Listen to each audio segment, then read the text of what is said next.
WP, at age 15 you told the GF you were in love with, that you'd always be there when she was in need. Aphrodite heard you and made it a reality. Whenever your GF was in need you appear at her side. Problem is, you and the girl broke up after 3 weeks but you still appear even now. 10 years later. I just don't know how I can live like this, Doc.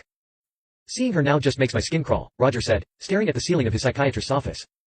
And the medications I prescribed you haven't been helping? You still hallucinate that you're suddenly transported to see ex-girlfriend Liz? Drive. Meadows asked. It just happened again 2 weeks ago. 1 minute I'm getting ready for work. Then I step out my front door and suddenly I'm on the other side of the state. And there she is looking all weepy and stuff. And what did you do? I turned around and left, just like I've been doing. Took 3 buses and a cab to get home. Somehow managed to not get fired. The doctor nodded her head slowly.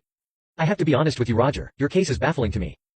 Your hallucinations are remarkably complex and vivid, and all manage to hold some kind of strange internal consistency, save for the fact that you magically teleport to other places. I've heard this speech before. Drive. Meadows. You're my 3rd psychiatrist. I hope that this new cocktail of drugs was going to do the trick too. But it sounds like I'm just certifiably crazy. Save your breath and don't bother trying to refer me to someone else. I guess I'll just have to live with it. I wasn't going to refer you away, Roger. Your case is baffling to me, but I enjoy the challenge. We need to try some out-of-the-box thinking here.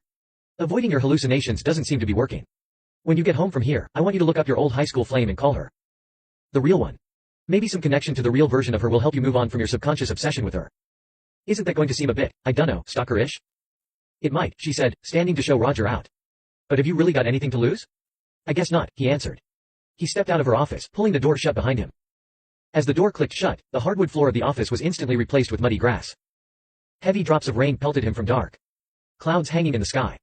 A chill wind blew right through the thin jacket he was wearing. Roger looked around. He was standing in a cemetery. There was Liz, standing over an open grave, clinging tightly to an umbrella. A preacher of some kind stood in front of the grave, droning on in the bored tone of a man who wasn't getting paid enough to eulogize a man he didn't care about. Liz lifted her gaze from the grave, and her tear-filled eyes met Roger's. He turned and started to walk away, but stopped. Roger turned back and looked at her. She was still staring at him, but now her expression turned to confusion. Roger hesitated a moment longer, then started walking toward her. She seemed to recoil slightly as he came and stood next to her. He looked at the grave marker. It was for Liz's dad.